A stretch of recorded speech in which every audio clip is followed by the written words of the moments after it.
نحمده ونصلي على رسوله الكريم اما بعد فقد قال الله تبارك وتعالى كما ورد في سورة الملك اعوذ بالله من الشيطان الرجيم بسم الله الرحمن الرحيم تبارك الذي بيده الملك وهو على كل شيء قدير الذي خلق الموت والحياة ليبلوكم أيكم أحسن عملا وقال عز وجل كما ورد في سورة الكهف إنا جعلنا ما على الأرض زينة لها لنبلوهم أيهم أحسن عملا وقال عز وجل كما ورد في سورة البقرة وإذ ابتلى إبراهيم ربه بكلمات فأتمهن قال إني جاعلك للناس إماما إلى قوله تعالى إذ قال له ربه أسلم قال أسلمت لرب العالمين صدق الله العظيم رب اشرح لي صدري ويسر لي أمري واحلل عقدة من لساني يفقهوا قولي اللهم ربنا ألهمنا رشدنا وأعذنا من شرور أنفسنا اللهم أرنا الحق حقا وارزقنا اتباعه وأرنا الباطل باطلا وارزقنا اجتنابه آمین یا رب العالمین۔ آج یہ تین موضوعات پر آج بات کرنی ہے۔ فلسفہ حیات، فلسفہ زندگی از روئے قرآن، پھر جو امتحان دنیا میں اللہ تعالیٰ کی طرف سے انسانوں کو پیش آتے ہیں، ان کے بڑے بڑے مواقع اور بڑے بڑے ان میں امتحانات کون سے ہیں، اور ان کی ایک مکمل کامل پوری طرح کامیاب شخصیت حضرت ابراہیم علیہ السلام، اور پھر ان کی شخصیت کے حوالے سے نمبر 3 حج اور عید الاضحیٰ کا معاملہ۔ تو ہم سب سے پہلے شروع کر رہے ہیں، میں نے آیات جو تلاوت کی ہیں وہ اسی پہلے موضوع سے متعلق۔ دیکھیے فلسفہ تخلیق کیا ہے، اس کے 2 حصے ہیں۔ ایک تو یہ کہ اس پوری کائنات کی تخلیق کی کیا علت ہے، کیا غایت ہے، کیا مقصد ہے، کس لیے یہ تخلیق کی اللہ نے، اس پر کہیں گفتگو قرآن میں نہیں ہوئی ہے، اور میرے علم کی حد تک کسی صحیح حدیث میں بھی اس موضوع کا ذکر نہیں ہے۔ البتہ ایک حدیث ہے، وہ حدیث جو محدثین کے بڑے کڑے معیار ہے کسی حدیث کو تسلیم کرنے کے ضمن میں، روایت کی شرائط، ان پر تو وہ حدیث پوری نہیں اترتی، لیکن اپنے مفہوم کے اعتبار سے، اپنے اصل مضمون کے اعتبار سے وہ اس درجے اہم ہے کہ اکثر مفسرین کرام نے، متکلمین حضرات نے، سب نے اس سے تسلیم کیا، کوٹ کیا۔ ویسے یہ بات میں نے اس سے پہلے آپ کو اصولاً ایک مرتبہ بتائی تھی، ہر سچی بات کا ثابت ہو جانا ضروری نہیں ہے۔ اگر کوئی حدیث اس معیار پر پوری نہیں اتری، اس کا مطلب یہ نہیں کہ جھوٹی ہے۔ اسی لیے ہمارے ہاں 2 اصطلاحات علیحدہ ہیں، ضعیف اور موضوع۔ موضوع وہ حدیث ہے جو گھڑی گئی ہے، جس کے بارے میں طے کر لیا محدثین نے کہ اس کی کوئی اثر ہے ہی نہیں، کوئی بنیاد ہے ہی نہیں، کوئی جڑ ہے ہی نہیں، یہ تو گھڑ لی گئی، موضوع وضع کی گئی۔ ظاہر بات ہے کہ اس حدیث کی طرف تو ہمیں دلچسپی ہوگی نہیں، نہ اس سے کوئی عقیدے کا مسئلہ طے ہوگا، نہ عمل کا فیصلہ طے ہوگا کہ کوئی شے حلال یا حرام اس حدیث کی روح سے ہو جائے۔ البتہ دوسری حدیث وہ ہے ضعیف ہے، یعنی ضعیف ہے اس معنی میں کہ اس کی سند پوری نہیں مل رہی۔ اب یہ چیز جو ہے میں بتا رہا ہوں آپ کو کہ یہ تو آپ کو دنیا میں ہمیشہ پیش آئے گا، آپ کسی وکیل سے پوچھ لیجئے، کوئی مقدمہ ہو ہی نہیں سکتا جب تک کچھ جھوٹ شامل نہ کیا جائے۔ خالص حقیقت کے اوپر کوئی کتنا ہی سچا مقدمہ ہو، آپ جیت نہیں سکتے۔ تو کسی شے کا ثابت نہ ہو سکنا روایتاً، یہ اس کی دلیل نہیں ہے کہ وہ موضوع ہے، معاذ اللہ، وہ ضعیف ہے۔ اس ضعیف کا مطلب کیا ہے؟ اس کی بنیاد پر کوئی عقیدہ طے نہیں ہوگا، اس کی بنیاد پر کوئی شرعی حکم نہیں بنے گا۔ باقی اگر اس میں کوئی حکمت کی باتیں ہیں، اگر اس میں کوئی ایسی چیزیں ہیں کہ جو ہمارے لیے قیمتی موتی ہیں علم کی حکمت کے، تو اس کو اختیار کیا جائے۔ تو اسی طرح کی یہ حدیث ہے کہ اور حدیث قدسی ہے، اور یہ واحد حدیث ہے کہ جو اس موضوع پر ہے، جو میرے علم کی حد تک یہ کائنات کیوں پیدا کی اللہ نے۔ تو حدیث کیا ہے قدسی؟ کنت کنزا مخفیا فاحببت ان اعرف فخلقت الخلق۔ میں ایک چھپا ہوا خزانہ تھا۔ اب آپ دیکھیے، جب کائنات ابھی نہیں بنائی تھی اللہ نے، اللہ تو تھا، ذات باری تعالیٰ میں ساری صفات موجود تھی، قدرت کاملہ موجود تھی، اس کا کوئی ظہور نہیں تھا، اس کا کوئی پہچاننے والا نہیں تھا۔ کنت کنزا مخفیا، کنز خزانہ، چھپا ہوا خزانہ۔ فاحببت ان اعرف، تو میں نے یہ چاہا کہ مجھے پہچانا جائے، مجھے کچھ جو پہچاننے والے تو ہوں نا۔ فخلقت الخلق، تو میں نے خلق کی تخلیق کی ہے۔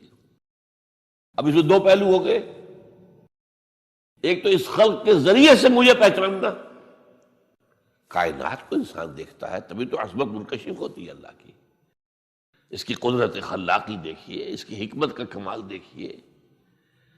جیسے کہ ابھی سورہ ملک کی میں نے آیت آپ کو سنا، اس کے آگے بات کیا ہے کہ تم ذرا اپنی نگاہیں آسمان میں پھیراؤ، دیکھو کہیں تمہیں ہمارے اس تخلیق میں کوئی خلا نظر آتا ہے؟ پھر دیکھو تمہاری نگاہیں تھک ہار کر واپس آ جائیں گی، تمہیں کہیں کوئی خلا نظر نہیں آئے گی۔ اتنی کامل تخلیق۔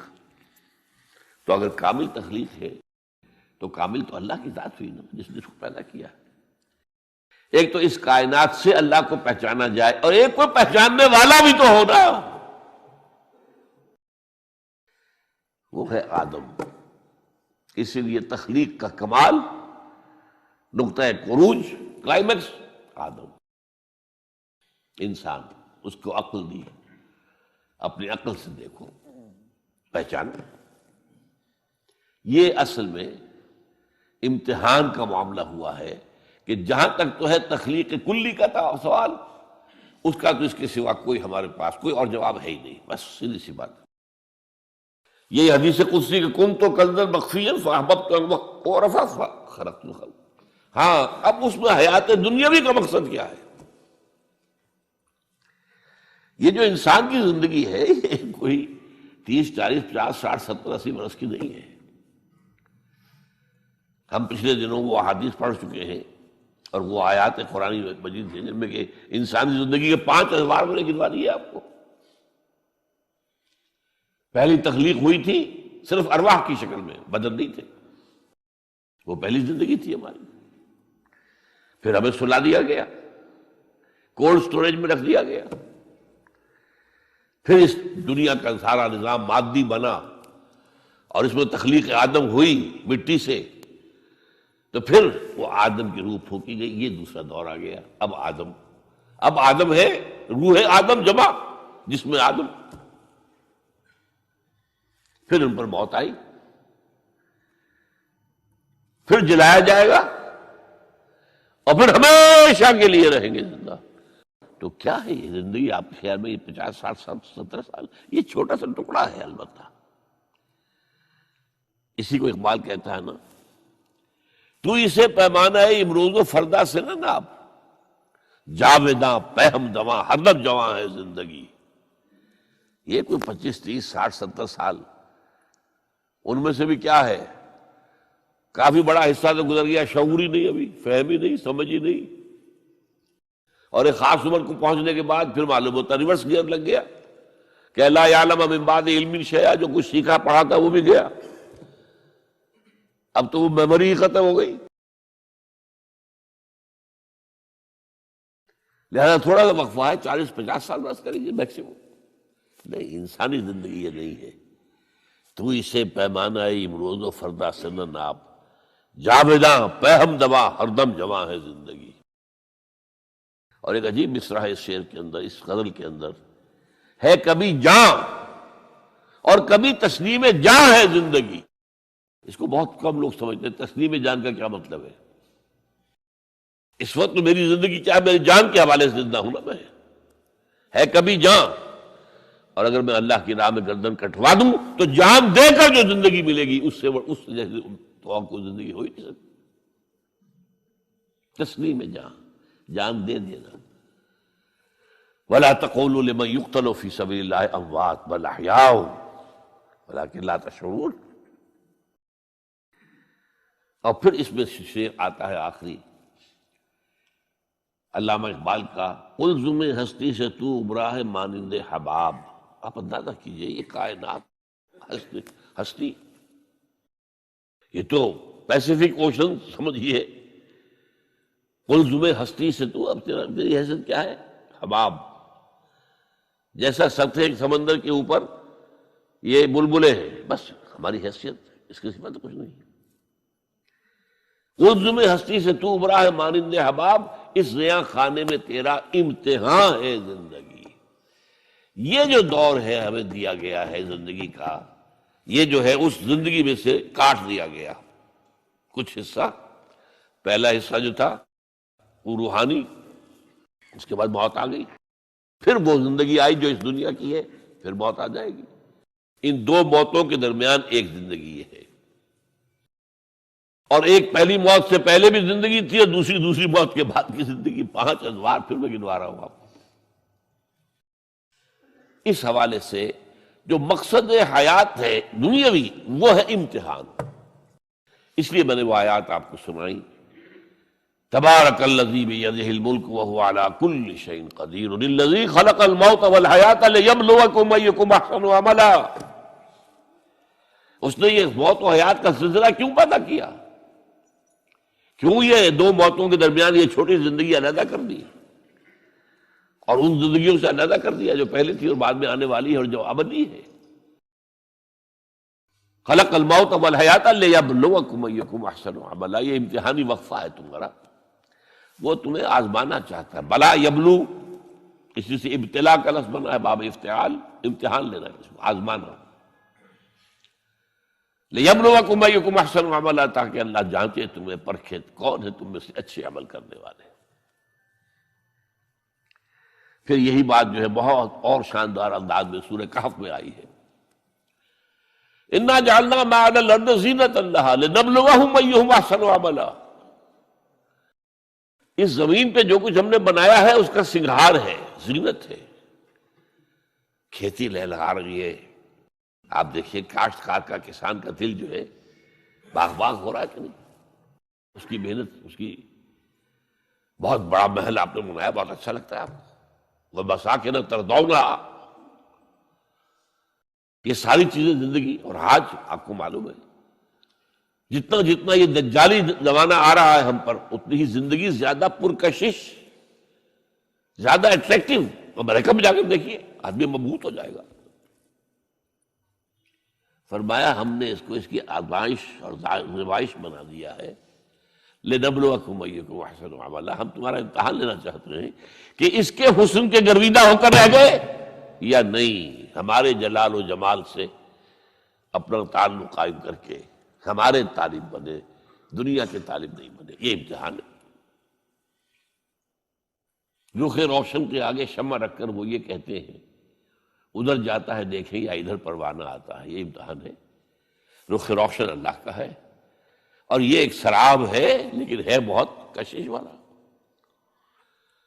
جہاں بھی آپ جائیں گے ویسٹ میں، آپ دبئی میں جا کر آدمی ہوش و حواس میں قائم نہیں رہتے انسان، تو آپ کے اتنے قریب آ گیا معاملہ۔ پہلے تو جا کے امریکہ جا کر دیکھنا ہوتا تھا، اب تو یہ لاہور سے 3 گھنٹے کی فلائٹ ہے۔ اللہ خیر صلی اللہ، دیکھیے جا کر کس قدر پرکشش ہے، زندگی کا امتحان کتنا سخت ہو گیا۔ اس لیے کہ ظاہر بات ہے جتنی یہ پرکشش ہوگی اتنی ہی آپ کے گم ہو جانے کا امکان زیادہ ہوگا۔ کافر کی یہ پہچان کہ آفاق میں گم ہے، اور مومن کی یہ پہچان کہ گم اس میں ہے آفاق۔ وہ دنیا میں رہتا ہے لیکن دنیا سے بالاتر ہو کر رہتا ہے، بازار سے گزرا ہوں، خریدار نہیں۔ یہ جو انسانی زندگی کا یہ جو دنیاوی حصہ ہے، تو گویا کہ اس کا مقصد کیا ہے وہ واضح ہے، قرآن نے واضح کیا، ابتلا آزمائش، لنبلوکم ایکم احسن عملا۔ اس کام کے لیے ہم نے دنیا کے اندر آرائش بھی پیدا کر دی، زیبائش بھی پیدا کر دی۔ تمہارا امتحان ہے، تم ہم سے لو لگاتے ہو، ہم سے محبت کرتے ہو، والذین آمنوا اشد حبا للہ، یا تمہارے دل پر تسلط ہو جاتا ہے اس دنیا کی اور مال و دولت کی محبت کا، بس تو گئے تو ادھر گئے یا ادھر آئے، either you are with us or against us، دنیا کے ہو گئے تو ہمارے خلاف آواز تو نہ رہے پھر۔ اب اس میں آپ کو گنواتا ہوں یہ امتحانات کرے، کون کون سے امتحان ہیں جن سے انسان گزرتا ہے، جس کا میں نے کہا ہے کامل مرقع ہے حضرت ابراہیم علیہ السلام کی شخصیت، ان کی زندگی۔ سب سے پہلا انسان کا امتحان جو ہے اس کے عقل کا، شعور کا،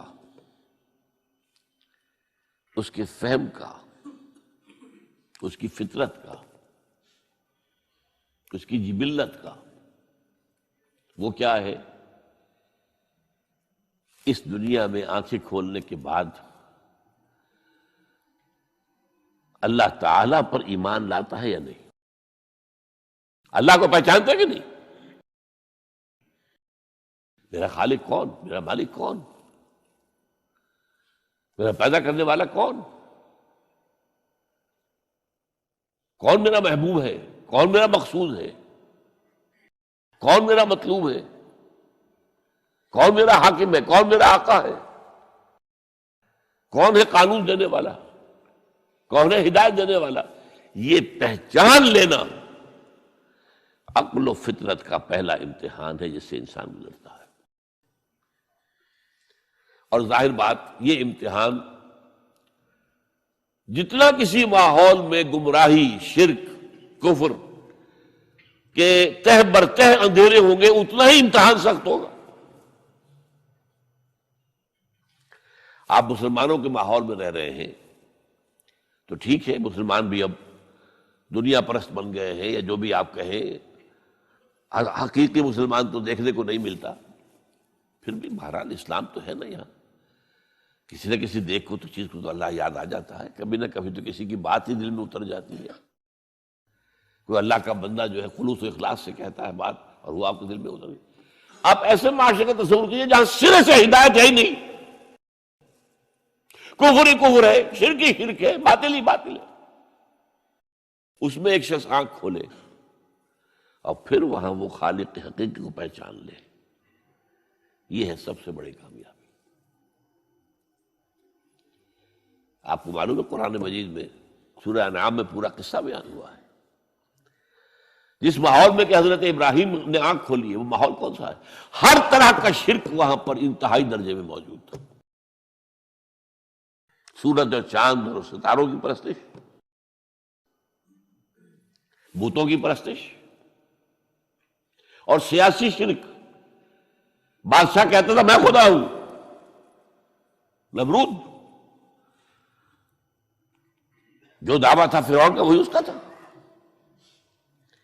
کہیں سے کوئی توحید، کوئی اللہ کی بات، کوئی نیکی کی بات، کہیں کوئی روشنی، کوئی کرن اس معاشرے میں تھی؟ اس معاشرے میں خالص اللہ نے جو فطرت سلیمہ عطا کی تھی اور جو عقل سلیم عطا کیا تھا، اس کی روشنی میں سفر کرتے ہوئے ان تمام معبودوں کا انکار کر کے انی وجہت وجہی للذی فطر السماوات والارض حنیفا وانا من المشرکین، میں تمہارے ان معبودوں کو نہیں مانتا، میں ان کی نفی کرتا ہوں، ان سب کا باغی ہوں، یہ سب گمراہی ہے، میں نے اپنا رخ کر لیا ہے ہر طرف سے یکسو ہو کر اس ہستی کی طرف جو آسمان اور زمین کی خالق ہے، سورج کا بنانے والا۔ میں سورج کو نہیں پوچھتا، سورج کے بنانے والے کو پوچھتا ہوں۔ میں چاند کا پجاری نہیں ہوں، چاند کے خالق کا پجاری ہوں۔ یہ ستاروں کا میں پجاری نہیں ہوں، ستاروں کے پیدا کرنے والوں کا، کمالے کا میں پجاری ہوں، کائنات کا نہیں ہوں، کائنات کے خالق کا۔ انی وجہت وجہی للذی فطر السماوات والارض حنیفا وما انا من المشرکین۔ یہ پہلا امتحان ہے۔ دیکھیے اپنے اوپر قیاس نہ کیجیے، آپ کو جو اللہ نے پیدا کیا ہے مسلمانوں کے گھر میں، آپ کے ایک کان میں پیدا ہوتے ہی اذان کہہ دی گئی، دوسرے میں اقامت کہہ دی گئی، آخر کہیں نہ کہیں تو کوئی اثر اس کا ہوتا ہوگا نا، تبھی تو، ورنہ یہ بے مقصد تو کام نہیں ہے، حضور سے مسنون ہے یہ۔ کیا پتہ ہمارے تحت الشعور کی کون سی ٹیپ جو ہے وہ اس وقت چل رہی ہو اور اس کے اوپر جو ہے یہ نقش ہو گئے، کچھ نہیں کہہ سکتے۔ لیکن وہاں جو کچھ بھی نہیں تھا، کفری کفر، سیاسی شرک، مذہبی شرک، ستارہ پرستی کا شرک، بت پرستی کا شرک، اس میں ایک نوجوان سلیم الفطرت نوجوان، اس نے ان تمام سے رخ موڑ کر ایک اللہ کی ہستی کی طرف۔ اب آپ سوچئے دوسرا امتحان آتا ہے، اب حق پر پہنچ تو گئے، حق پر کھڑے رہنا آسان نہیں ہے۔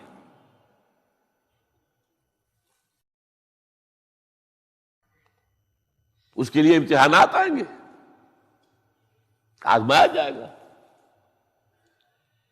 الف لام میم احسب الناس ان یترکوا ان یقولوا آمنا وهم لا یفتنون وَلَقَدْ فَتَنَّا الَّذِينَ مِن قَبْلِهِمْ فَلَيَعْلَمَنَّ اللَّهُ الَّذِينَ صَدَقُوا وَلَيَعْلَمَنَّ الْكَاذِبِينَ۔ ہم تو آزماتے ہیں، پھر تم نے کہہ تو دیا ربی اللہ، اچھا آپ دیکھتے ہیں تمہیں جانچیں گے، پرکھیں گے، امتحان لیں گے تمہارا۔ وہ امتحان کیا تھا؟ اسی کو کہا نا سورۃ میں حامیم سجدہ میں، ان الذین قالوا ربنا اللہ ثم استقاموا، بے شک وہ لوگ جنہوں نے کہا ہمارا رب اللہ ہے اور پھر جم گئے۔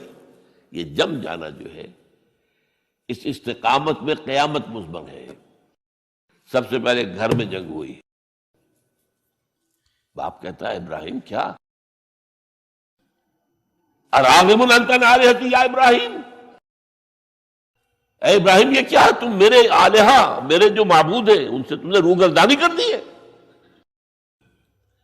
اور ابراہیم سمجھا رہے ہیں یا ابت، ابا جان انی قد جانی من العلم ما لم یاتک فاتبعنی اہدک صراطا سویا۔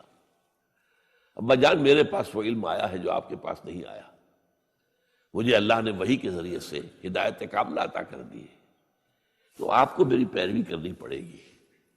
دیکھیے بات الٹی ہو رہی ہے، وہ باپ ہے تم بیٹے ہو، وہ کہہ سکتا ہے میں نے اپنے یہ بال دھوپ میں سفید کیے، تم کل کے بچے، آج تم مجھ سے مانگ رہے ہو، مطالبہ کر رہے ہو، دلیل پہلے دے دی ہے۔